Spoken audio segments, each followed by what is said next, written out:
Grand Rising, whatever time of day it is you're watching me. Welcome to another Revolution Sunday. Revolution Sundays with yours truly, Dr. A.G. Green Sr. Family, you know what to do. Tag and share, share and tag. Tag and share, share and tag. I am so excited and delighted to be back with you on this wonderful occasion. That's right. Good morning, Grand Rising. Whether you're watching me live or in replay, I am excited and delighted that you have taken out time in your schedules to connect with us. Yes, yes. Grand Rising to you, Hillary. Grand Rising to you as well, Pastor Therapist Jerry Cotton, and others who are coming into the platform on this particular morning. So excited and delighted and honored and privileged, as always, to connect with you. Almighty, we just thank you for your goodness, your mercy, your infinite, astoundingly amazing grace. Thank you for your guidance today. Speak to us. Speak to our hearts and our minds. Let this word resonate deeply within the inner recesses of our spirit selves. And we thank you today that whatever it is we are to learn, whatever it is we are to know, whoever it is we are to become, even as we are altering and changing in every moment. We thank you that we are the sons and daughters of God who are becoming in every moment. We bless you, we praise you, we magnify you, we glorify you, and we thank you. In Yeshua's name, his power, his way, his consciousness, and his soul. And so it is. Yes, yes, Grand Risings, blessings to you, Linda, as well. So excited and delighted to be with you today. And y'all know what to do. Tag and share, share and tag. Tag and share, share and tag. Tag and share, share and tag. Tag and share and tag. I always like to remind you of some powerful things as we enter, of course, this particular space.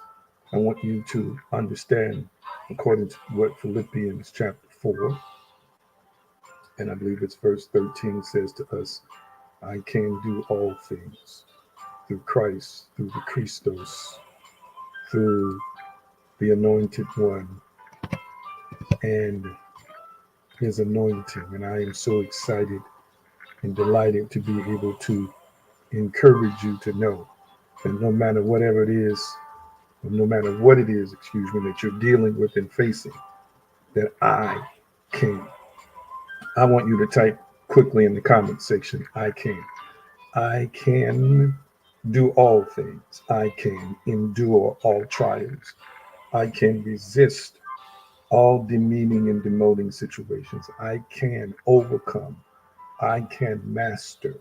I can go through. I can conquer all. Come on, type in the comment section, I can. And as you're typing it, I also want you to speak it, because it is good for you to hear yourself speak positive, powerful truths. Come on, speak it out loud and declare it and decree it. I can. Hear me, family. Don't just merely utter or vocalize words. Don't just merely put sounds into the atmosphere, but speak it in faith. Speak it creatively. Speak it affirmatively. Speak it as confirmation that I can. Ooh, somebody right now needs to know that I can. Oh my goodness, come on. Somebody needs to know right now that I can. I can. I can. I can. I can. I can. I can. I can. I can.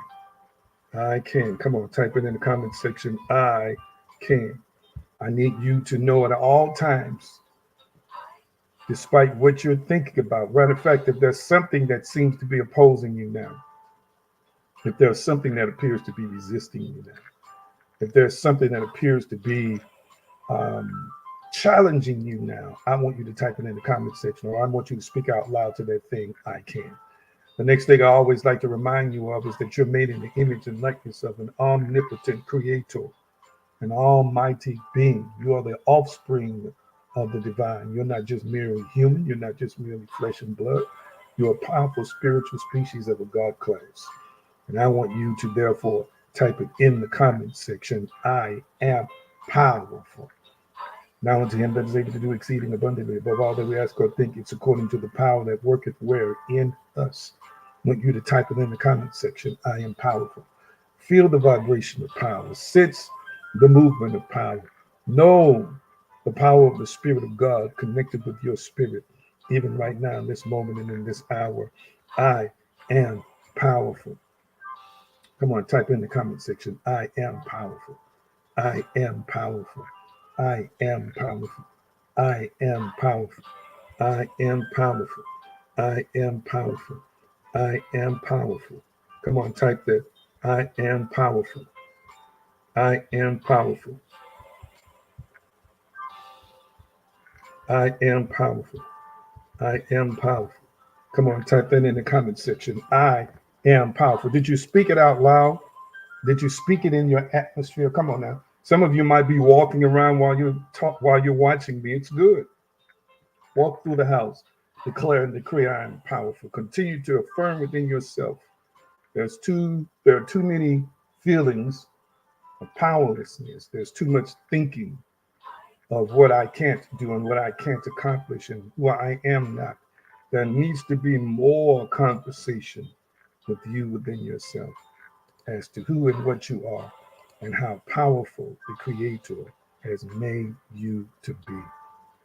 And I am so excited and delighted to be with you even right now. I so appreciate you even on this particular morning. And I hope and trust that all is well. I've got to remind you, of course, to follow me at the various social media handles you see at the bottom of the screen. If you have not followed me on any of those yet, please make sure that you find a way to do that, right? I've also got to remind you, it's a shameless plug, and I'm going to keep doing it until thousands of people have added this powerful book to their collection. It is called Unshackling Your Mind, Discover and Overcome Limiting Beliefs. And theaggreen.com/sign up. If you haven't already done that, sign up there. You'll get a free chapter, and then you'll have an opportunity to purchase the whole package, which comes with over $100 of free things, free benefits, free bonuses come with this to help you on your particular journey. It's blessing and empowering those who purchased it. And I want you to help me spread the word concerning this particular book.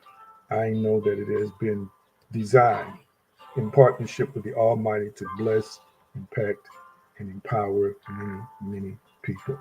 So now, as I'm asking you what's in your cup, I also want to know how you're doing. So I want you to share with us today what's in your cup. Remember, there's no judgment zone here. Whatever's in your cup is what's in your cup. We don't judge you by what you're sipping on, all right? I happen to be sipping on some coffee. Let's see, what kind of coffee is that? It might be French or Colombian roast with the caramel macchiato creamer. This is what I have in my cup here on this particular day. And I must I must declare, it is quite tasty. I want to know what's in your cup on today. What are you sipping on and what are you eating? What are you sipping and what are you eating? And then tell me how you're doing. Let's check in. How are you doing? Tell me how you're doing right now. I want to know how you're doing. Tell me how you're doing real quickly, if you don't mind. Let's see here. Linda says she's got lemon water and feeling blessed. Awesome. That's good. That's healthy stuff right there. Lemon water. That's healthy stuff right there. Many of our organs benefit from lemons, what's contained within lemons, vitamin C, and other wonderful things in lemons. All right. Who else wants to share with us, what's in your cup or what are you eating and sipping? And tell us how you're feeling right now. Remember, this is your assessment. This is your own judgment of how things are going with you. Let's see. Hillary says boiled eggs, water and applesauce. She said not together. Water combination, boiled eggs, water and applesauce. Okay. A lot of good stuff in there as well. All right. Anybody else want to tell us what's in your cup or what are you eating and sipping? Maybe I'll change it. Should I change that to what are you eating and sipping? They'll talk back to me. Anyway, tell us what's in your cup and tell us how you feeling. All right. Pastor Therapist Cotton says H2O, feeling peaceful. All right. Ready to hear a word. Awesomeness, awesomeness. I might need you to chime in a little bit, as you always do, Pastor Cotton. There's some things I'm going to broach in terms of a discussion today. Anybody else want to tell us what's in your cup or what you're eating and sipping on or how you're feeling in the moment? I thank those who courageously share with us. We all family here. There's no judgment. There's no judgment. We're all family here. Anybody else? I enjoy knowing how you're doing. And it's part of my desire, to know that however things are going with you, it is always a concern of mine. I've never met many of you publicly or many people who come on. I've never met them face to face.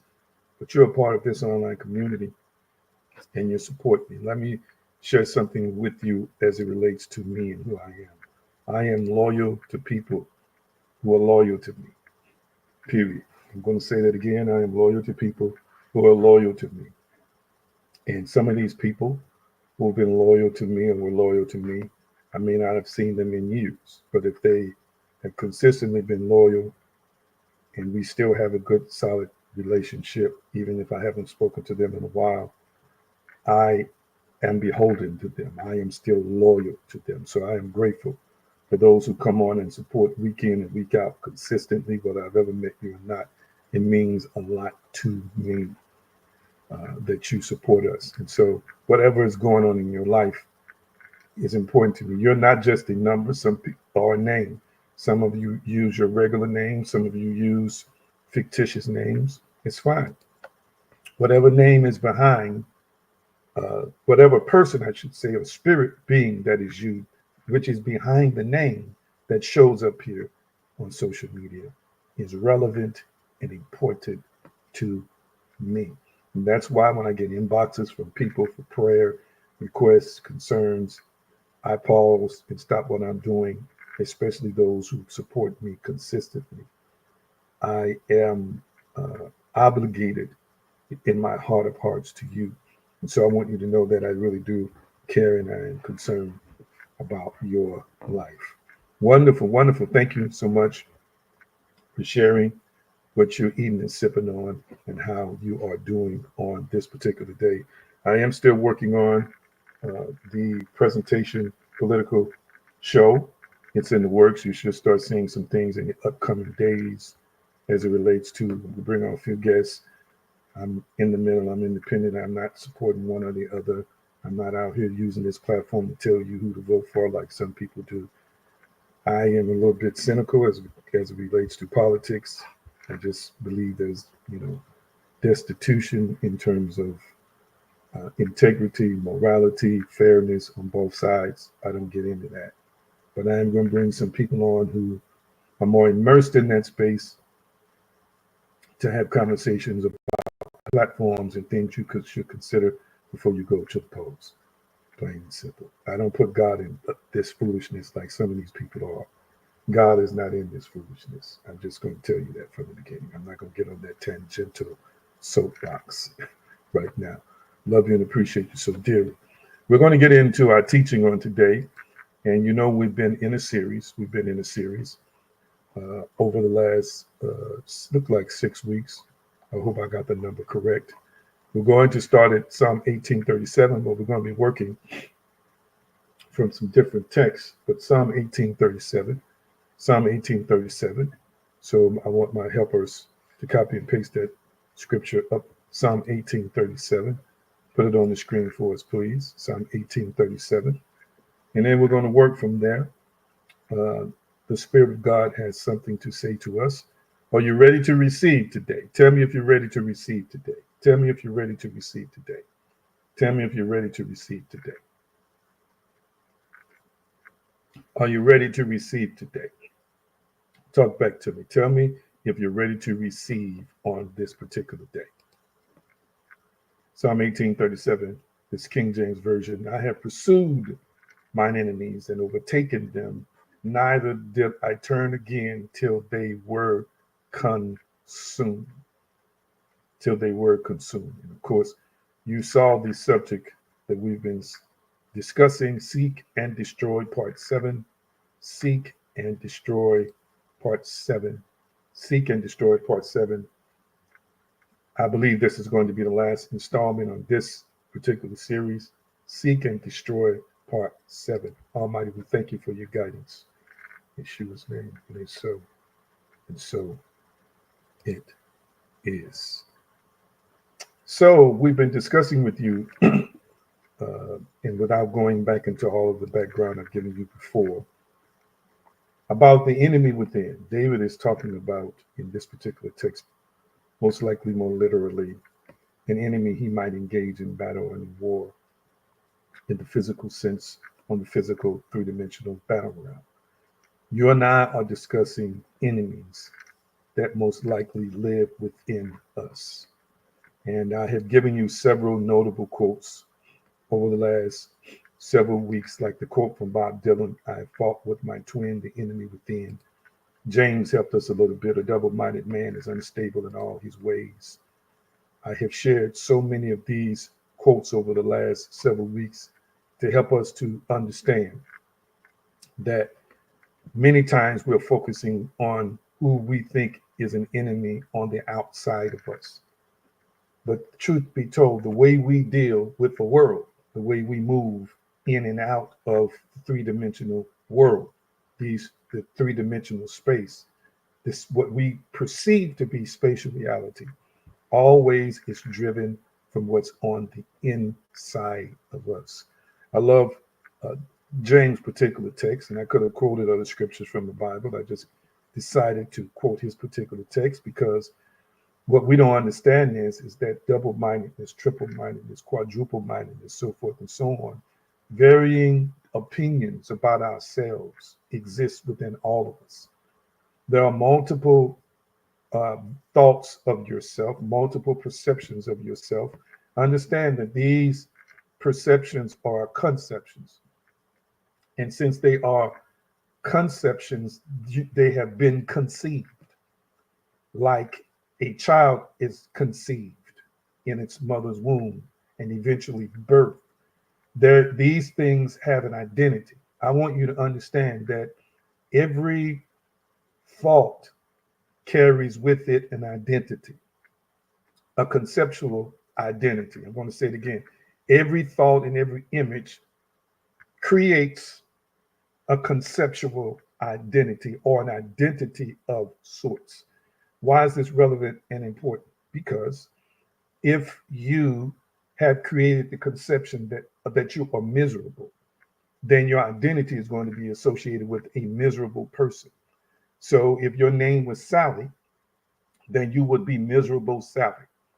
That would be the identity that you conceived and that you now have perceived or have a perspective of. You're living now through that perspective of misery. So you would be miserable Sally. Therefore, your mindset, your psychological construct, your psychological filter has been tuned to misery or attuned, some would say, to the frequency of misery, which is at the lower base of the vibrational scale. I don't want to get into that now.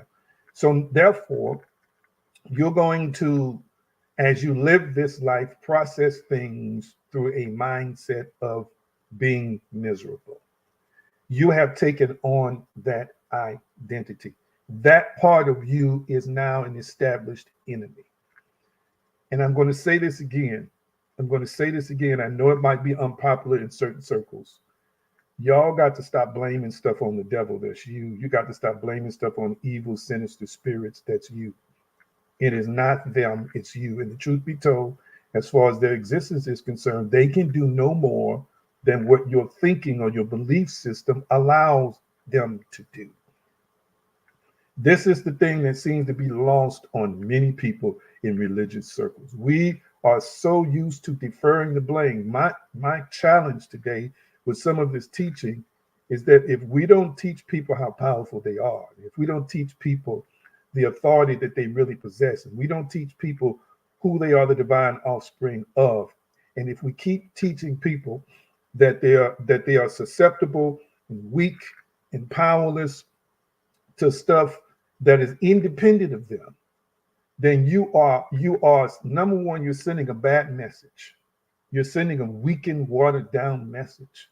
You're not sending a truthful message, and you're building up the character, the disposition, and the power of the enemy.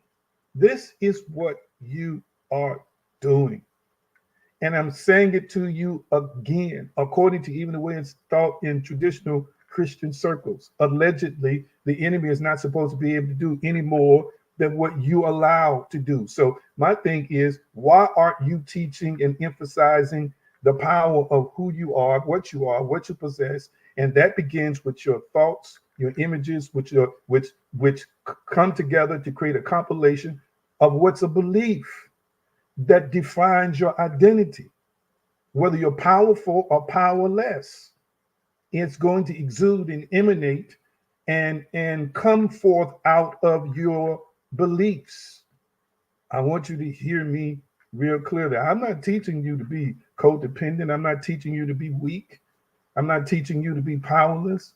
I'm not teaching you to think you're less than. I'm not teaching you to be nobody's butt, nobody's tail, nobody's last nothing. You are a powerful spiritual species, and it's time for you to own it. The truth be told, if things are taught the way they should be taught, and if you and I are aware of our partnership with the Almighty, with God, with the divine, who's a part of us, then there should be nothing on this planet that's more powerful than you. I just said a word. I want you to hear what I'm saying. We've got too much of an investment in information that teaches you that you're nothing. That teaches you that you got to jump through hoops to be powerful. That teaches you that you got to, all these histrionics and mechanics that people are teaching that are necessary for you to consult with God or connect with God or be in touch with God is merely fodder. I want you to hear me. It's crap. It's senseless. It don't make any sense. And last but not least, it is not true essential spiritual principles. Y'all folk don't like to hear this. I know some folks have jumped off when I've said this, but I'm gonna keep saying it. If what you have was exclusive to you, then why is it that somebody else is using a similar spiritual principle in another religion and getting greater results than you? I need you to hear me clearly. It is because there are some falsehoods being taught, and now we've got people living under oppressive situations, hear me, that are not created from an outside entity or being, but are created from within themselves as a creator that they are, that they're not taught that they are. And we're creating these conditions and circumstances within ourselves that's projecting onto the screen of three-dimensional reality for us. And it reflects back to us. We think it's something else. It's not something else. It's you doing that. And you were taught to do that. You were taught to do that. I want you to hear me real clearly. You were taught to do that. You were taught to be that. You're sending all these mixed signals into the world and they're reflecting back at you. You're sending all these inconsistencies in the world and it's reflecting back to you. God have mercy on my soul. Let's see. I wanted to work from a different text today. Let me see where I'm going to start working from. If you don't hear anything else I said, I don't want you to invest in weakness. I want you to invest in powerfulness. And I need you to start turning folks off who want to talk to you about how less than you are, how pitiful you are, how pathetic you are, and also how sinful and dreaded and on your way to hell you are. It's just not a message that Yeshua taught. And when you allow that stuff to condition you, then you're not living freedom. You're not living in freedom. You're living under a form of an oppressive regime. And what you don't understand is that when you take on these belief systems, then you create the reality of the consequences of what you believe. Lord have mercy on my soul. I wish I had more likes and hearts. I'm going to have to go online here and see in a minute if I'm getting any likes and hearts. I want somebody to understand that whom the Son sets free is supposed to be free indeed, not oppressed, not living under weights, not living under bondage, not living under duress, not living under discouragement. Let's see here. I think we want to go to Romans 8 and 6. I think that's where I want to work. Let's go to Romans 8 and 6. Romans 8 and 6. Put that up for us. Romans 8 and 6. Romans 8 and 6. And then, Pastor Cotton, I'm going to identify in a few minutes what the enemy is. I'm going to identify some enemies because I realize I need to kind of point that out to you. I pointed out some things before, but I want you to see who your enemies are that exist within you and I. We need to identify these things. These things are interfering with the full expression of our God-likeness, the full expression of our spirituality, the full expression of power that you and I are and that we possess. These are things. And these things happen to us as a result of circumstances that impact us. So check this out. Romans 8 and 6. But to be carnally minded is death, but to be spiritually minded is life and peace. That's Romans 8 and 6. But to be carnally minded is death, but to be spiritually minded is life and peace. Now, the carnal mind, I believe the Greek word is sarx, if I remember correctly. It's related to baser primal instincts. What's attributed to the flesh is really talking about the thoughts of the mind that are driven by sensual desires. These sensual desires are not always sexual. These sensual desires are a representation of the negative, lower, baser self-preservation characteristics of what we call humanity. So to be carnally minded or to be driven merely by sensuality without spirituality is death. Death, the Greek word thanatos. And when we watch the Marvel series about Thanos, Thanos means death. Thanatos here is defined by me as separation from the intensity of spirituality and sensitivity to the spirituality. So to be carnally minded means that you are separated from the spiritual mind, you're separated from spiritual insight, you're separated from spiritual guidance, you're separated from your spiritual self, your higher mind, and more importantly, the mind of the Almighty or from the Creator. I want you to hear what I'm saying today. So I constantly encourage you to live. See, the word metaphysical, I believe it was, let's see, when Aristotle, one of the great sages, the great philosophers coined that phrase, means above the physical. When we talk about the spiritual, we're talking about the spiritual, which again is also above the physical or outside of the physical. I'm always encouraging you through prayer, through meditation, the reading of certain scriptures, so forth and so on, to live from that dimension of the spirit. And you can access it. There are different ways to access your spirit self. There's not just one way, there are a multiplicity of ways. All right. So if you are living in a carnal mindset, one that is driven strictly by sensuality, I should add this also, sensuality and intellectuality. Sensuality and intellectuality, or sensuality and intellectualism. I love the intellectual. I am intellectual. Oh, I love it. I love the analysis of empirical data and empirical evidence. I love it. I love it. I love it. I love facts. I love figures, family. I love all those things. But I want you to understand, just as my hand, you look at my two hands, there are facts that surround my hands, family. Hear me. Science, medical science and other fields of study have for example, research the hands.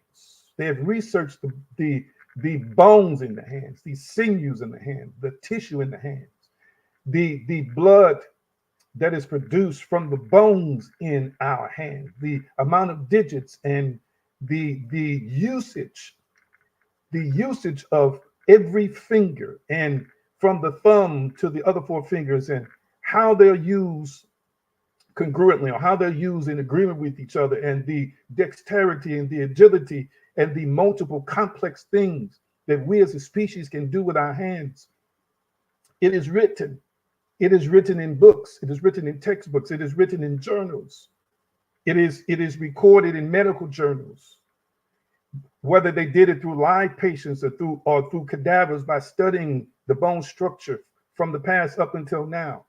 But what I want you to understand is that everything that the intellect has been able to deserve about my hands, it's not everything that my hands can do, and it's not the full extent of what I can do with my hands. Y'all quiet up in here. Because there is a higher me that is above these physical hands. There is a higher me that is not limited to the parameters that have been discovered from a physical perspective about the physical hands. There's higher information. There's higher wisdom. Again, there is another law that is above the physical, that does not limit me to what my hands can perform in a physical sense. And this is what you and I must connect with and be more open to. So the intellect is wonderful, as I shared with you before. It's wonderful. But hear me. Let me say another thing to you. There is a system that has been rigged and designed to stop certain groups, stop certain people, stop certain classes in this country and in other countries around the world. Hear me. That is a part of a physical, natural system. Hear me.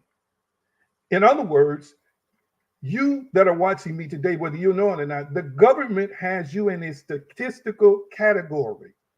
And it's going to be based on your gender. It's going to be based on your race, your color, your ethnicity. It's also going to be based on your geography, where you live. It's going to be based on your educational background. It's going to be based on whether you were a criminal or not, had any issues with the law. You're in a statistical category. Right now, there's somebody we can call up somewhere in somebody's university or somebody's office and give them our demographics or psychographics. And they could say to us, based on what you shared with me, this is how far you will go in life. I want you to absorb what I'm saying today, because there are certain mitigating factors intentionally placed there years ago by people in positions of power. The credit system, I don't care what nobody say, it is rigged to favor certain people. There are other systemic things that don't have a person per se that represents racism. It's just incorporated as a bias against people of color. I'm breaking it down for you so that you can understand that if you keep thinking you're going to flow through a carnal, practical, intellectual mindset and succeed based on the demographic category that you're in, you're wrong. You're going to have to rise above it. And as you rise above it to connect with God, to connect with your higher self, then you're going to elevate all of you into a different category and into a different dimension that defies the statistical consequential categories that you are already placed in by the government that you live in. I want you to hear what I'm saying real clearly. Yes, get your education. Hear me. But there are a lot of people with education who are unemployed. There are a lot of people with education who are delivering pizzas and picking up people through Uber and Lyft. I need you to hear what I'm saying. That's not a guarantee. You've got to learn to appeal to the kingdom within. You've got to learn to appeal to a higher order, a higher system, and a higher way. And guess where it begins? In you. In you. So if you approach success through just carnality, then you're already limited. If you approach interpersonal growth through just carnality or natural ways, then you've already limited yourself. Am I making any sense to anybody? Let me go back to Facebook because I can't tell. I can't tell. Somebody tell me, am I getting any likes and hearts on there? Is anybody showing me love? Because I can't tell right now in the module that I'm in. I want you to hear me real clearly. This is why it is incredibly necessary to understand that the death process is initiated from within us. The carnal mind, hear me, is filled with thoughts that are self-defeating. The carnal mind is filled with ideas and beliefs that lead to separation from spirituality, lead to separation from the higher law of God, lead to separation from the higher self, the spiritual mind, the spiritual self that you are, the spiritual principles and the spiritual laws that exist. I want you to hear me real clearly.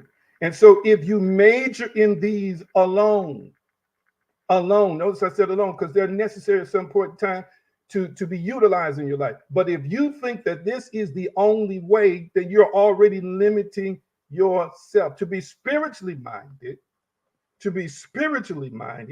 Paul goes on to say, is life and peace. Is life and peace. I want you to hear what I'm saying. Let's go to Hebrews 12 and 1. I want to get to some weights here. Hebrews 12 and 1. Hebrews 12 and 1. Let's go there. Somebody, my helper, copy and paste Hebrews 12 and 1 on the screen for me. I wish I was getting some more likes and hearts. Hebrews 12 and 1. Let's put that on the screen real quickly. Hebrews 12 and 1. Somebody put that up. I believe Hillary is on the date. Hebrews 12 and 1. I could read it, but I'm going to wait for it to come up on the screen. Matter of fact, let me go ahead and read it for the sake of time. Wherefore, seeing we also are compassed about with so great a cloud of witnesses, this writer, some believe to be Paul, others don't, is saying that predecessors and ancestors, spiritual ancestors, have created a flow of examples, models of examples for us in their relationship with God and relating to the divine. He goes on to say, let us lay aside every weight and the sin. Sin, Greek word there, hamartia, does not mean moral transgression. It means to miss the mark. Let us lay aside every weight and the sin which does so easily beset us. And let us run with patience the race that is set before us. Let's look at it real quickly. Lay aside, that means to put away, literally or figuratively, put away, cast off, lay apart, put it down or put it off, hear me, put it off, put it down, disconnect, get rid of the weights. I want you to type in the comment section, excuse me. I must get rid of weights. Type that in the comment section. I must get rid of weights. Type that in the comment section. I must get rid of weights. I must get rid of weights. You see this? This translation says, let us throw off everything that hinders and the sin that easily entangles. All right, let's get into that. I must get rid of weights. The word weights here is defined as mass or bulging load, encumbrance. That's a powerful word. That which serves to hinder or prevent someone from doing something. It's an hindrance. It's an impediment. In other words, let's get rid of the stuff that's limiting us, that's hindering us. Let's get rid of the stuff that's hindering or limiting us. Oh my goodness. I got to ask you the question, what's been limiting you? Whatever is limiting you, family, is an enemy. I'm going to say it again. Whatever is limiting you is an enemy of progress. Type this in the comment section. Limitations are enemies of progress. Type that in the comment section. Limitations are enemies of progress. We're doing good on time today.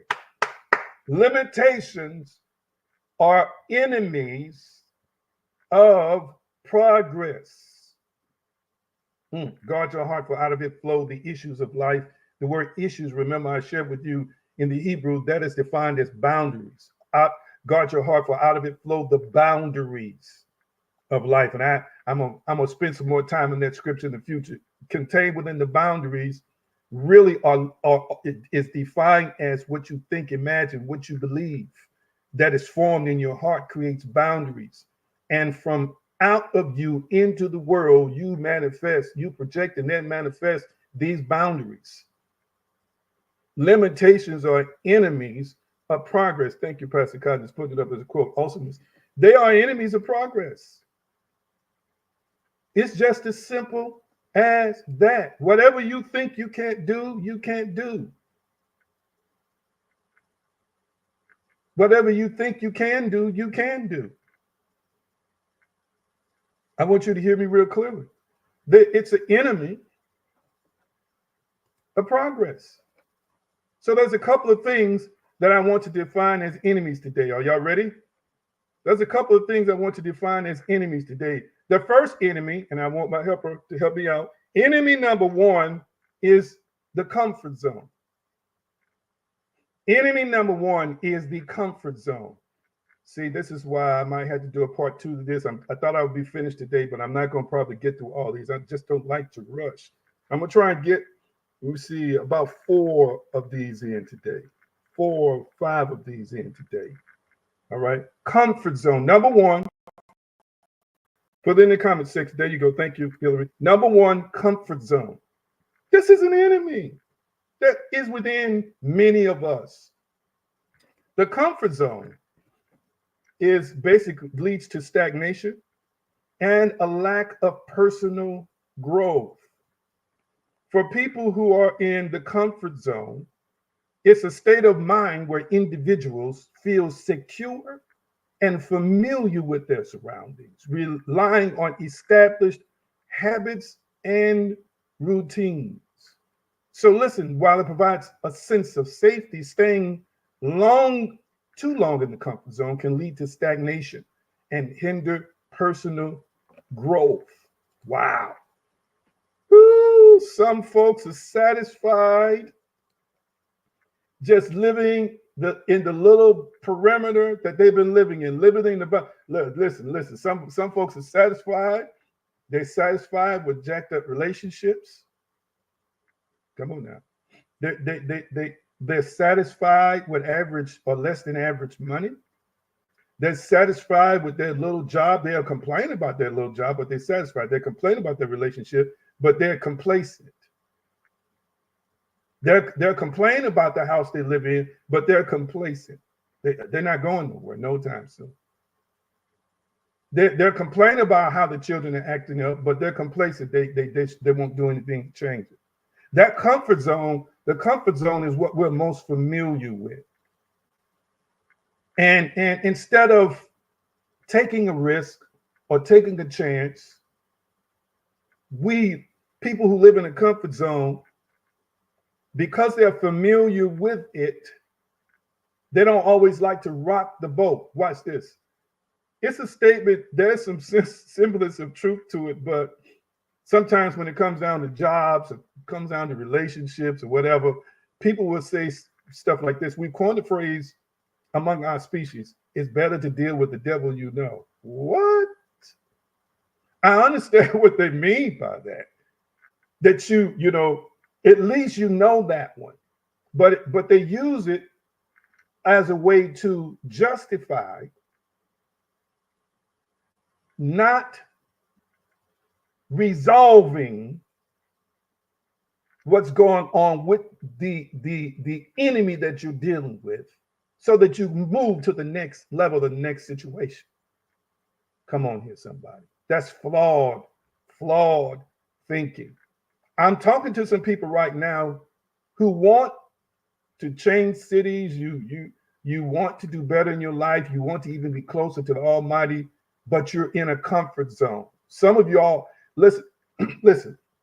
If some of you all knew who you really were, who you really were, you probably still would stay in your comfort zone. I'm gonna say another thing that I'm intending to draw you. If some of y'all really knew who God was, not who he was presented to you to be, but who God was, some of you all still wouldn't be willing to cross the line to meet that God, because the God that you know and believe is in your comfort zone. Yeah. Some people would go back to school, but they're in their comfort zone. Wow. Let me tell you, your comfort zone can be an enemy of progress. Because, listen, champions have first learned you got to be uncomfortable. Mm-hmm. Come on, let's type this in the comment section. Let's type this in the comment section. True champions have learned to be uncomfortable. Type that in the comment section. True champions have learned to be uncomfortable. Listen to me. If you've ever competed in anything and you're watching me right now, you know that the training makes you uncomfortable. You know the preparation and the process to compete makes you uncomfortable. Come on now. Even if you like exercising, you're going to push yourself at times to limits that you're not going to be comfortable with. When it's time to speak, when it's time to study, when it's time to help, when it's time to do what you want to do at a all-time high level, at a level of excellence, there's going to be some times you're going to be very, very uncomfortable doing it. Come on here, somebody.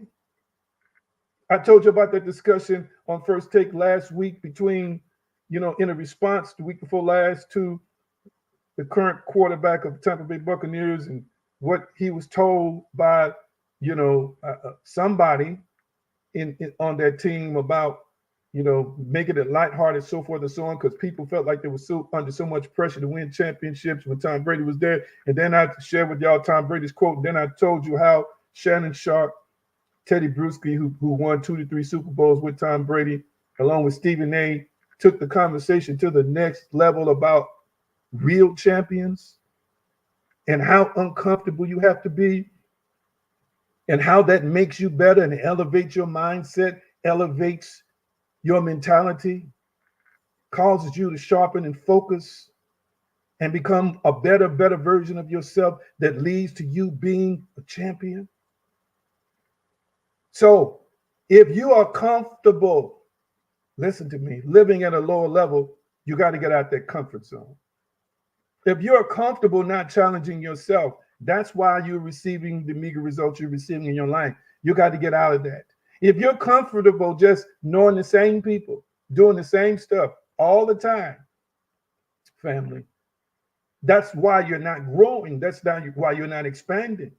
The enemy is not outside of you in that case. The enemy, again, is in you. It is the enemy of your comfort zone. Wow. Some of us are comfortable with the same foods. That's why we can't see a different body image. That's why we can't reach some of the goals we have in terms of health, because we're so comfortable. We're a slave to that thing. It makes us feel a certain kind of way. So we keep eating it, even though it's eating us to death. That's your comfort zone with eating.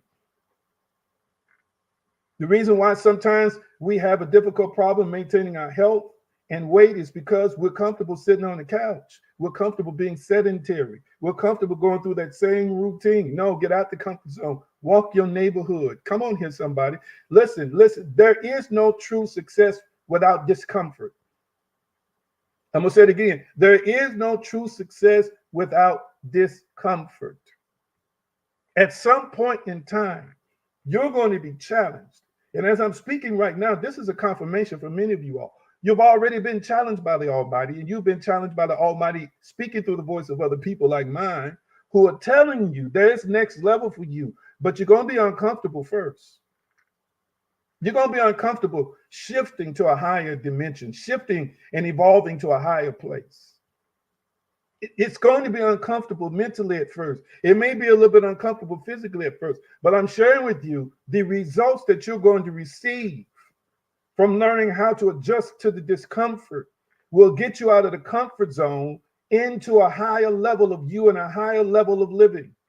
The next thing is, and I want Pastor Cotton to chime in on this too, learned helplessness. It's two different words. So I want my helper, Hillary's here. Type in the comment section, learned helplessness. Learned helplessness. I'm going to wait for it to come up first. Learned helplessness. This is an enemy.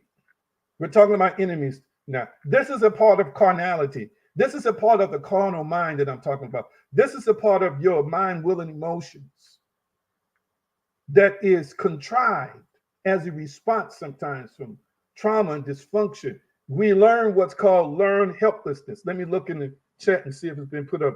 Wonderful. Number 2, learned helplessness. It's defined as a psychological phenomenon where individuals believe they have no control over a situation when they possess the ability to influence the outcome. This mindset can lead to feelings of helplessness, reduced motivation, and decreased self-esteem. Wow. Wow, wow, wow, wow, wow, wow, wow. So the first remedy for number 1 was stepping out of the comfort zone. And I'm going to give you a remedy for number 2 in a minute. I'm going to say it again. They believe they have no control over a situation, even when they have the ability to affect the outcome. I'm going to say this to you right now. I'm going to say this to you right now, family. I almost said something. I don't care who tells you what they tell you, what position they have, what title, so forth and so on. You are never, ever truly helpless. I'm going to say it again. You are never, ever truly helpless. Let me say it one more time. You are never, ever truly helpless. This is something that you and I have been fed. You're the offspring of an omnipotent being. You're one with God. You're a divine species. How can you be helpless? How can you be helpless? And the side effects to buying into this helplessness, again, the side effects is reduced motivation, hopelessness, reduced motivation, decreased self-esteem. You feel like you're nothing because you learn to be helpless. That's the thing I need to bring out here right now. You and I are taught that in certain situations, for example, if it seems to be physically stronger than us, you're helpless. If you're not in a quote unquote position of authority to make a certain decision, you're taught, oh, I'm helpless. So we think people, watch this, we think other people are literally determining our destiny. I don't care what nobody says. That's really what we have been taught. We think other people, whether they say yes or no to hire us, are determining our destiny. We think whether people like us because of our color or dislike us, they are determining our destiny. We honestly think, and this is a form of learned helplessness. I would have got the job, but stuff always keeps happening for me, and there's just nothing I can do. What can I do? I can only control what I control. I can't make her hire me. I can't make him like me. I can't make them give me the loan. I can't make them help me. I can't make them open the door for me. I can't make them sell me the car. I can't make them love me. I can't make them be there for me. I can't make myself heal myself. This is the kind of stuff we say. Pastor Cotton put up, you fulfill your own helpless prophecy of yourself. Absolutely. And this, again, is to me carnality. It is totally opposite of whom you have been created and designed to be, and whom you have been created and designed to operate as. Who is the Spirit of God talking to here today? I must be talking good because I don't see too many likes and hearts. Learn helplessness. Well, you know, I could have done more if I had more money. That's learned helplessness. It takes money to make money. That's learned helplessness. If I had this education, I could have got, I could be doing better in life. But since I don't, I just got to settle for what I got. That's learned helplessness. Some of you look at your body image and say, you know, if I was 15 pounds lighter and more intelligent, I could get that man I want. If I was, you know, if I had more muscles, I could get that woman I want. But since I can't, I got to settle for what I can get. That's learned helplessness. It's the thing when people get in situations that causes them to be silent when they ought to speak. They've just learned to just accept things the way they are. They've learned to accept people going upside their heads. They've learned to accept people cheating on them. They've learned to accept people talking to them like dogs. And they very rarely respond. If they do, you know, you still keep these jokers in your life. It is learned helplessness. Well, this is what I got to do. What else can I do? There's nothing else I can do to change the situation. Then they get angry with you. I'm going to use the word pissed. They get pissed with you when you show them they're not helpless, because in their heart of hearts, they want to stay helpless to keep the connection. You are only helpless if you believe you are helpless. And Philippians 4:13, I can do all things through Christ who strengthens me. This is what I'm saying. We're constantly quoting and saying we believe text, but then we're making statements that are contradictory to text. What kind of stuff is that? Constantly defying spiritual principles that are designed to put you over the top, that are designed to help you connect with your divinity, that are designed to help you walk in power and authority. But we keep finding reasons through a learned process, a learned schema, to define ourselves as helpless. And watch this. As the therapist said, it becomes a self-fulfilling prophecy because you believe you're helpless and you keep manifesting situations where you're helpless. I just can't help it. You know, this stuff just keeps happening to me. I just keep bringing the same kind of people into my life, and the same kind of stuff just keeps happening to me. And hear me. Learn helplessness is also blaming the devil for everything. Oh, I know you ain't heard this said nowhere else. I'm going to say it. That's a form of learned helplessness. Because now you put it on the devil. See, the devil keeps doing this stuff. I need to, if greater is he that's in me, that's he. What in the heck are people always talking about what the devil is doing? When greater is he that's in you. Yeah, the devil gave me cancer. What? He gets to give people diseases? Well, he must be doing a great job because folks are dying every day, even from the church, with that. It's a form of learned helplessness. Oh, y'all just don't know, family. My temperature is rising right now. I'm trying my best to keep myself grounded. I don't care how bad your situation looks and how bad your situation feels. You are not helpless. Yes, you may have started out with parents, or guardians who put you in a specific, political, financial category, even the religious category, but you're not helpless as a grown person. You can break out of that if you believe you're better, if you believe there's greater, if you believe there's more. You can rise above all of that. The great James Earl Jones, who just passed from us, who gives us the voice of Darth Vader, but long before that was an accomplished actor on Broadway and in movies and in television shows, was talking about at one point in time in his life, he didn't even speak and he had a stutter. He went on to become one of the most fluent, baritone, powerful, dynamic actors with an unbelievable, inimitable voice. I told you about James Colonel Sanders, who got turned down 99 to 100 times by banks trying to get a loan to start a chicken place we know as KFC today. You know why he succeeded? Because he did not invest in the I can't. He did not invest in the limited. He did not invest in a form of learned helplessness that said, well, the banks won't help me. Well, this ain't going to happen. Well, 10 banks turned me down, so I'm going to stop. No. Did you know that at one point in time, they thought Einstein was a special ed child? Did you know that? He grew to become one of the greatest geniuses of our time because he did not allow a system to condition his mind to believe that he was less than intelligent or less intelligent than the other children or anybody else, but he began to access from within himself a confidence that spurned a drive for wisdom, that spurned a drive for knowledge, that made him a legendary, towering intellect. We're learning. We've learned from other people. Well, you can only control so much. We've learned from voices we listen to. Well, the Lord didn't do it, so that's the end of it. You're limited. What else can you do? You can just sit here. No, no, no, no. Greater is he that's in me. I need you to hear what I'm saying. I got power to tread on serpents and scorpions and all power of the enemy, and nothing shall by any means.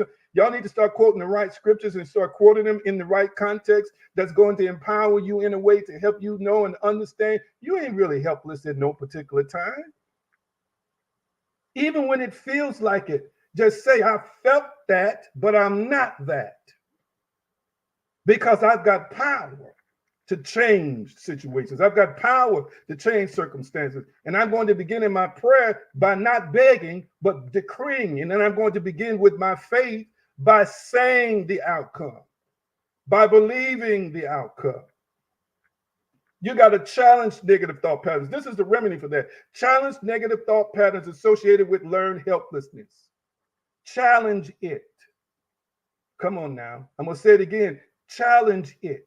For every time that side of your mind, a part of your mind says how much you've suffered and struggled and how stuff has never worked out for you, you got to challenge it by creating a list of things that did work out for you. For every time somebody said that part of your mind said, well, nobody's ever supported you, you got to bring back in your memory the times that strangers supported you. Co-workers supported you. Sometimes folk you least expected supported you. You have got to challenge it. We talked about a scripture from 2 Corinthians, bringing everything into the captivity or to the obedience of the Christ or the Christ mind. The Christ mindset is not a powerless mindset. Christ mindset, the Christ consciousness is going to challenge falsehoods. It's going to challenge lies. Listen to me. What I'm describing to you are weights. There are enemies that are weights. I'm going to say it again. There are enemies that are weights that are weighing you down. For every time you feel like you're not pretty, or I'm just not good looking, I'm not pretty. You look at yourself in the mirror, you don't like your nose, you don't like your head. I need you to think about all of the 10 men who just chased you. And some of y'all got women chasing you too at the same time. And men, think about all the women who wanted you. Thinking about all of the DMs. People sliding into your DMs. Come on now. You got to learn how to challenge it. Stop letting this stuff just have fun, skipping and leaping in your mind. Ooh, just having a good time. Shut the party down. Shut the pity party down by challenging it with truth, challenging it with facts. Last but not least with this point, and I'm almost done. Set achievable goals. Track your progress. Seek new experiences and challenges can break the cycle. And this is going to promote personal growth. This helps you regain a sense of control. This will help you overcome learned helplessness and cultivate a more optimistic, empowered mindset. So as you're bringing these things, casting down imaginations and everything itself against the knowledge of God, and bringing into captivity everything to the obedience of Christ, as this is a part of that process. So it's a weight, okay? And then the word sin, hamartia, which literally means to miss the mark. Weights can cause you to miss the mark. Hear me. The first two things I just described, I think I'm going to give you one more. The first two things I just shared with you that are enemies, the comfort zone, family. The comfort zone will help you, cause you to miss the mark. Learn helplessness will cause you to miss the mark. Hear me real clearly, family. These things are weights that can cause you to miss some powerful things in your life. Am I making any sense to anybody? I want to see some comments in the comment section, likes and hearts, please. Am I making any sense to anybody? Am I making any sense to anybody? Learning helplessness causes you to settle and say, well, this is the best I can do. This is all, I don't have this and I don't have that. Do you know how many people have been in your situation and refuse to believe that this is all that they could be?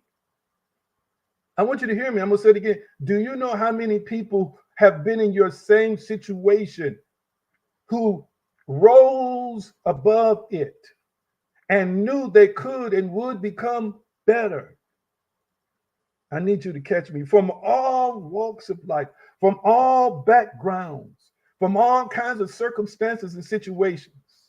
Glory to God. He raises the poor out of the dust and the needy out of the dunghill and sets them on high, even with the princes of his people. If you just learn to partner with the Almighty God, he will raise you up out of the muck. He'll raise you up out of the mire. Come on now. You got to believe. You got to connect. You got to conceive. Come on now. A partnership, a godliness, a power, a insight from within, an epiphany. You got to have a shifting, an inner shifting, to know that you know that you know that this is not who and what you are, and this is not the place for you to die. But there is something higher, there's something lovelier, there's something greater, there's something more beneficial. Come on here, somebody. And you got to recognize, as Yeshua told the blind man, it is according to your faith.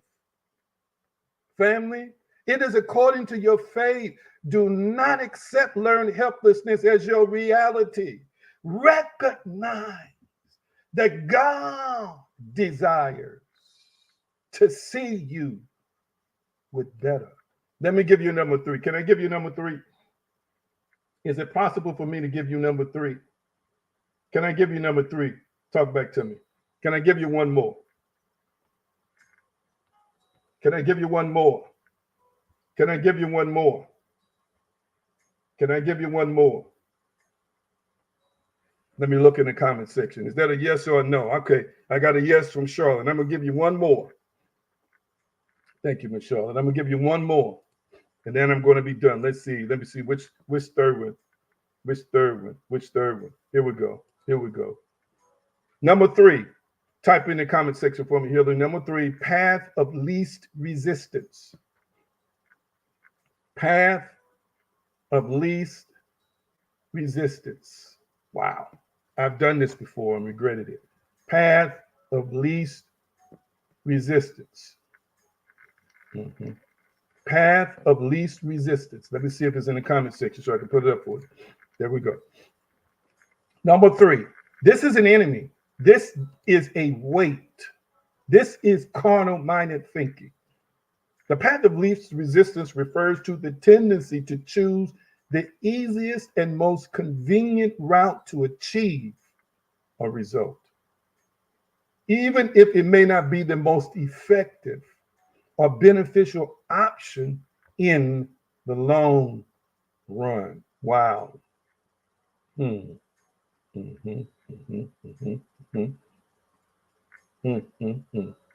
are a lot of drawbacks to this type of mindset. Number 1, people do this in relationships. Proximity sometimes creates the path of least resistance. Or you know somebody wants or desires you. And instead of you waiting for the right person to manifest and emerge, well, I know so-and-so, we kind of compatible, bam. But in the long run, it's not going to work. Some people do this with jobs. Yeah, I got this job, they're interested, this job, they're interested. Let me help you with something. You can work at any place, but every place may not work for you.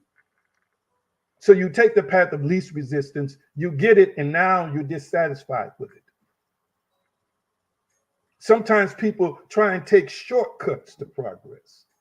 You know why they take shortcuts? Because they don't believe that they can have the rigors, and the challenges that may present themselves in their lives. I need it done quickly, easily. I don't need no unnecessary wear and tear, and no unnecessary grief, and no unnecessary struggles. Let me help you with something. If you're going to allow the path of least resistance to manifest in your life, let God put you on that path. When God puts you on that path, when the Almighty in you puts you on that path, all of that stuff I just mentioned to you, challenges, stuff like that, is going to be on the path. It's just going to be the better path of least resistance than the one you and I would choose. There's got to be character development on this path. There's got to be growth on this path. There's going to be some tests on this path. There's going to be some challenges on this path. Come on now. And sometimes when we go for the thing that's right in front of us, we regret that we went after it. There's a lot of people who don't want to have to deal with looking inside themselves on a certain path that's going to make them better. So they try and choose a path where they can stay the same where they are. Can I help you out with something? Can I help you out with something? The better version of you, family, is not the current version of you. The better version of you had to make some shifts, some turns, some changes. Come on now, go down some winding roads. Maybe have some moments where you wept and cried. I need you to catch what I'm saying. Had to overcome some stuff. That better version of you is the better version of you because of what it confronted and overcame. I need y'all to hear what I'm saying here right now, family. So I want to encourage you to challenge this limited belief and this thought pattern without always seeking shortcuts. Set goals, embrace new challenges, prioritize personal growth in your development. Take a more proactive approach by embracing your necessary effort. And you can break free from this path of least resistance. The easiest thing is not always the best thing. Come on now, family. Am I making any sense to anybody? The easiest thing is not always the best thing. Do you know how many people watch this? The path to least resistance sometimes is the cheapest car on the lot. And you get the cheapest car on the lot sometimes, not all the time. You get the cheapest car on the lot, but it's the most expensive car you ever bought because it's always in the shop. Am I making any sense to anybody? But a limiting thought, oh, thank you, Holy Spirit. A limiting belief in this aspect, again, is a weight, the path of least resistance. Somebody out there needs transportation right now. Somebody out there desires a home right now. And you think that you got to get the cheapest thing that's out there. Some of you all desire furniture to furnish your home, and you think you got to get stuff made out of plywood. I need y'all to catch what I'm saying right quick. Some of y'all need appliances in your house. And you think you got to buy it all on credit. That's the path of least resistance to some of y'all. Am I making sense to anybody? Some of you all are not going to grow if you keep getting somebody that's on the level that you're on. Let me say this again, family. Let me say this again. When you're dating, can I help y'all? This just came to me. Whew, this ain't, I'm not going to say this is for everybody. This is for some people. Try and manifest or bring into your world through prayer, faith, and meditation. People who are either a higher version of you, somebody who can elevate you in various different areas of life. The path of least resistance is to people that's just like you. And don't get me wrong, that's compatibility, and we need that. But if they got some of the same challenges you got, some of the same issues you got, they can't help you in that area. I'm encouraging you to stop thinking the easiest thing is the best thing. The thing that's in my hand, oh, that's it right there. No, sometimes you got to bring something else. You got to manifest something else. Sometimes we are afraid of challenges or being challenged.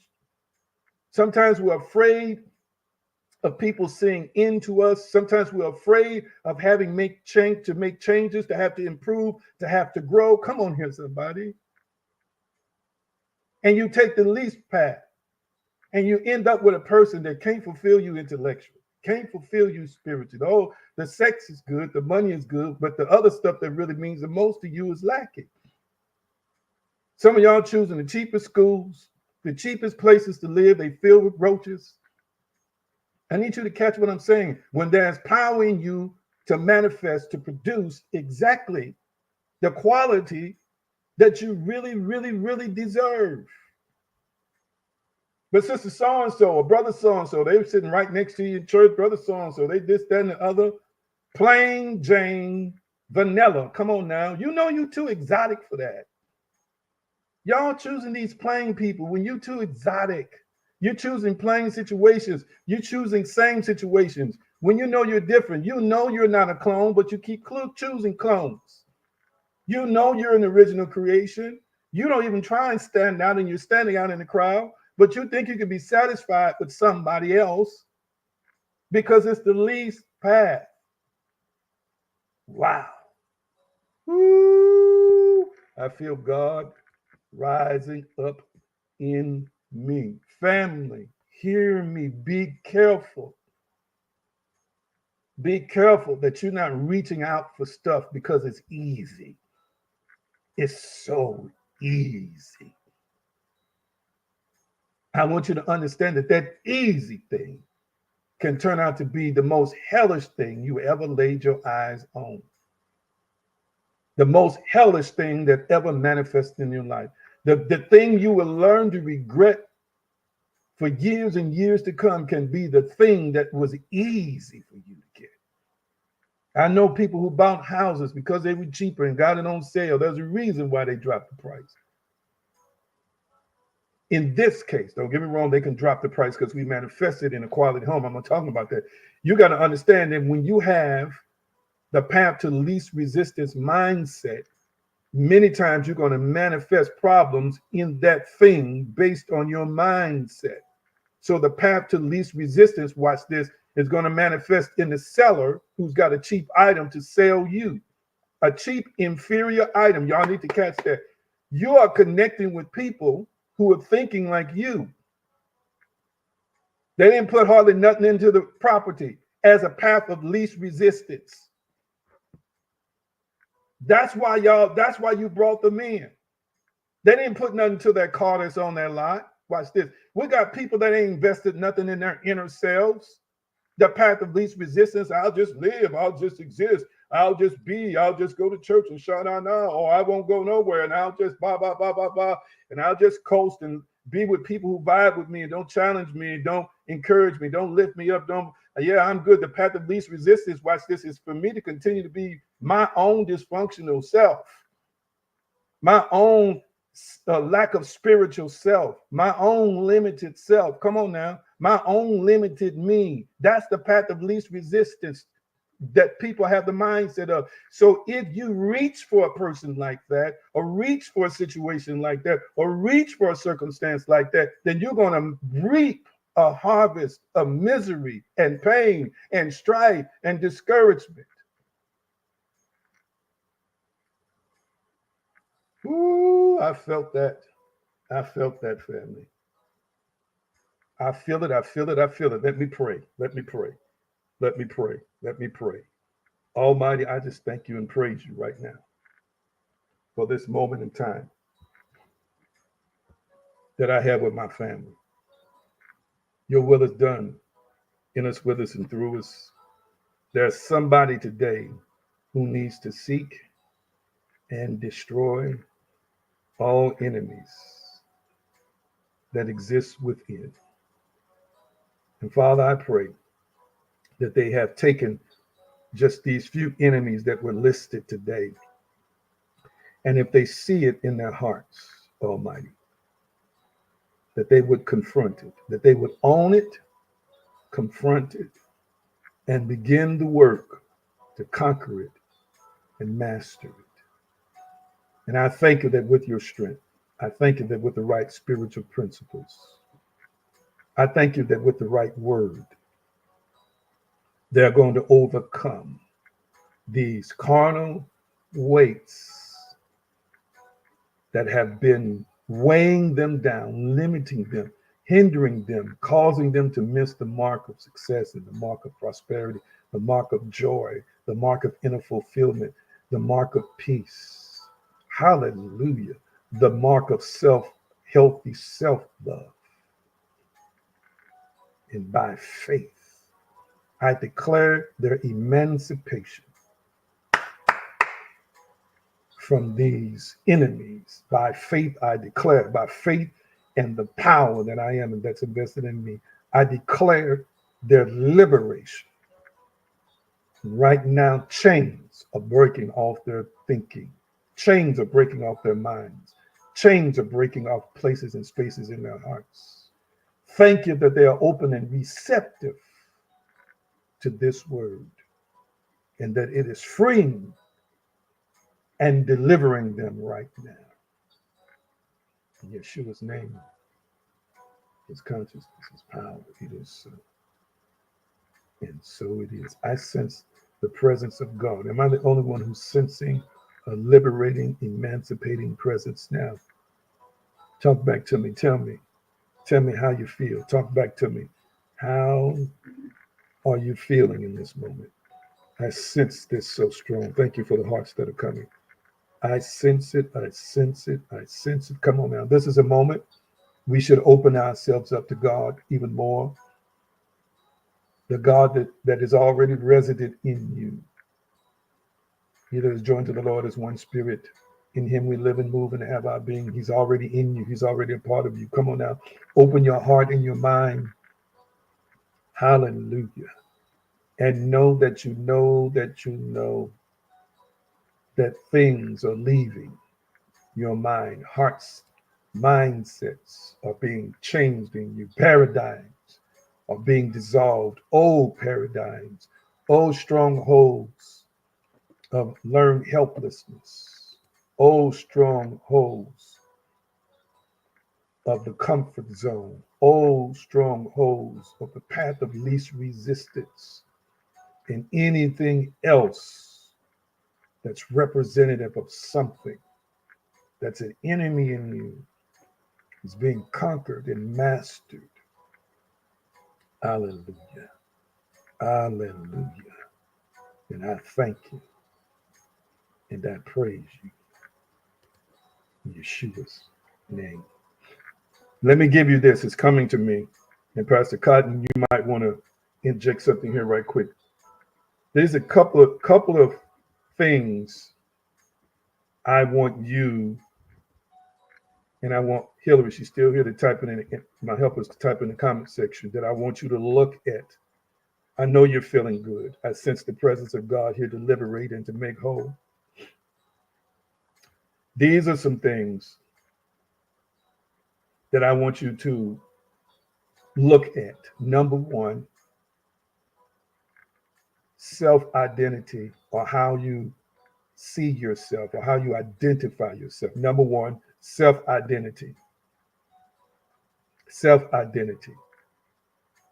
That's number one, self-identity. We could easily say self-concept too, because that's a part of your self-identity. What's your concept of yourself? What's your image of yourself? How do you see yourself? How do you see? It could be, that could be an enemy working in your self-identity, your self-concept. And number two, why do I self-identify the way I do? Number two, why do I self-identify the way I do? That's number two. Why do I self-identify the way I do? Somebody put number two up. Why do I self-identify? Self-identify the way I do. Why do I self-identify? Why do I identify as this person? These are questions you got to ask yourself. Why? Why? Let's put this up for number three. Pastor Cotton just put one in. Put this up for number three, Hillary, and Linda's on today. What are my convictions? This is number three. What are my convictions? I want to put it up with a number in front of it. So number three is, what are my convictions? What are my convictions? In other words, what is the thing that makes you feel convicted? Conviction is also related to the word convince or convincing. What are you convicted of? What do you think that these convictions came from? What are you convicted of, and what do you think these convictions came from? What is the thing that convinced you to have this energy and passion for the conviction that you have? Wow. What convinced you to be convicted of certain behavior, of certain thinking, of having certain ways of doing things a certain way? Okay. You should explore that, because the enemy could be in that. And then last but not least, I'm going to sum it up like this, and I'm going to break it down. Number 4,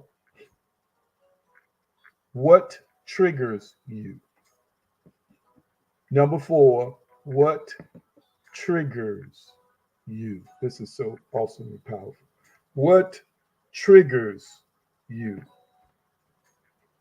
Number 4, what triggers you? Hallelujah. What triggers you? What triggers you? What triggers you? I want to know what triggers you. Here we go. Now, let me say this, and I got to get off here because I'm a minute over time.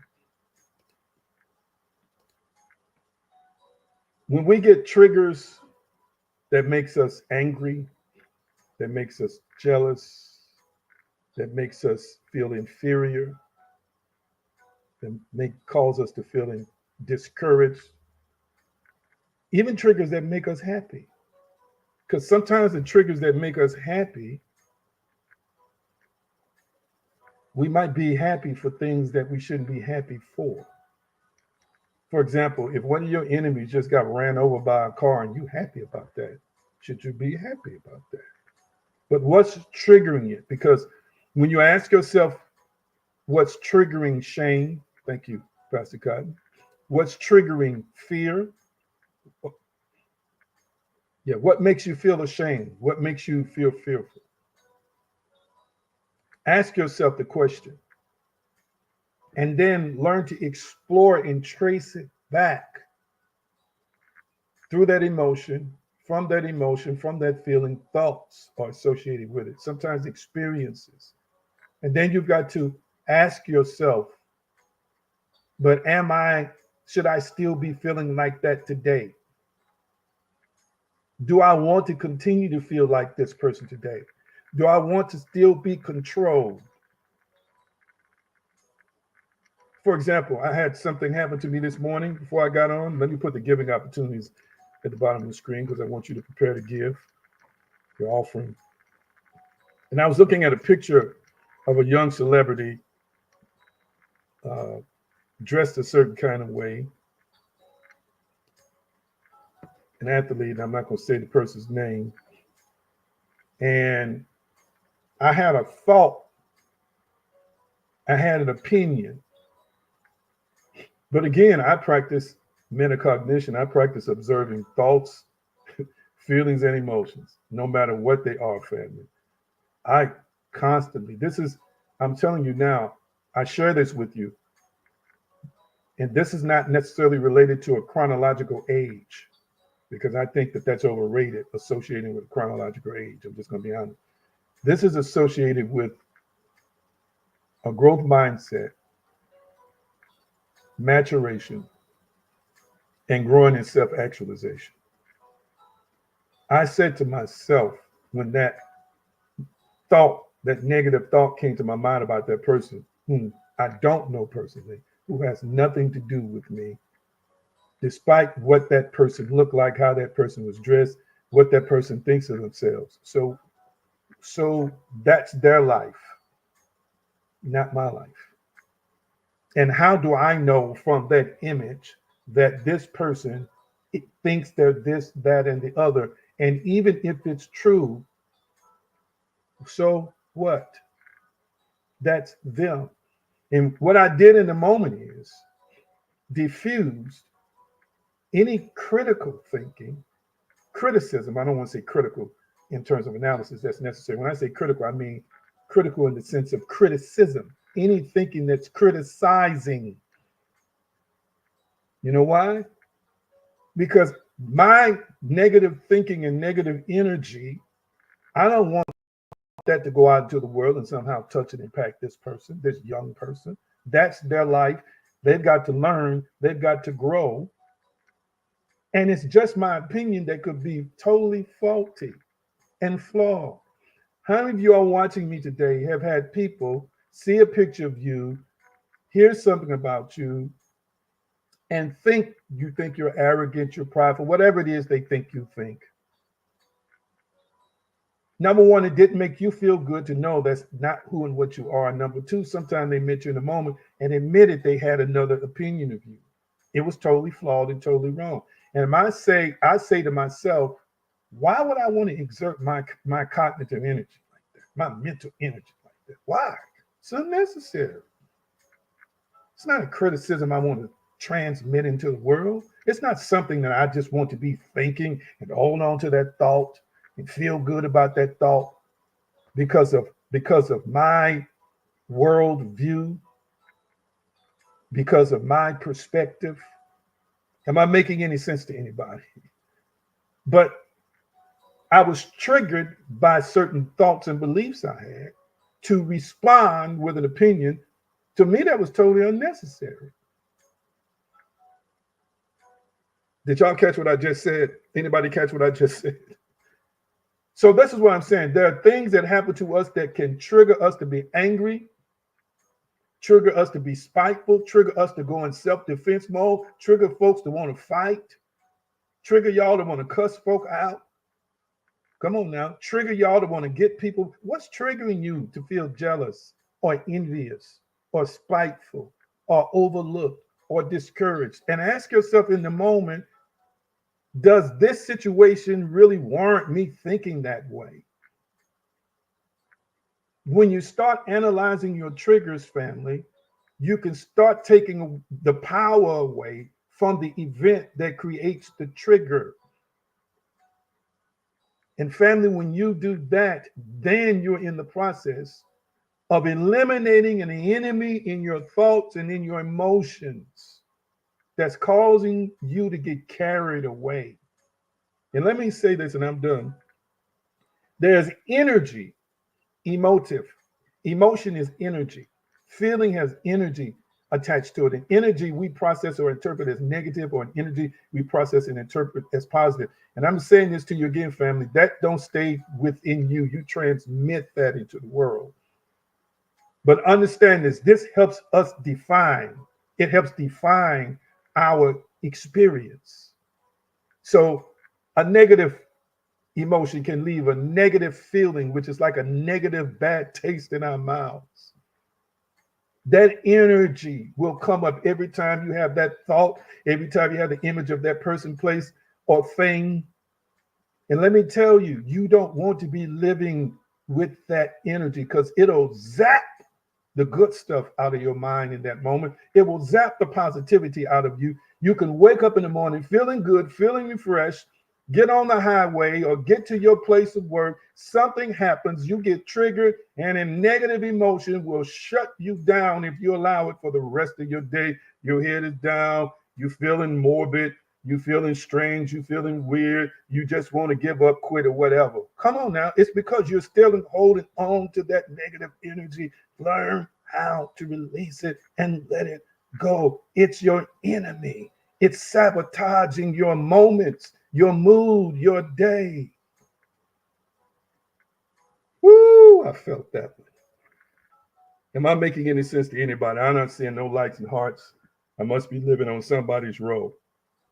I must be living on somebody's road. Let me shut it down here today. Y'all still love me, don't you? Because I love y'all so dearly. Love you so dearly. Love you so dearly. Seek and destroy.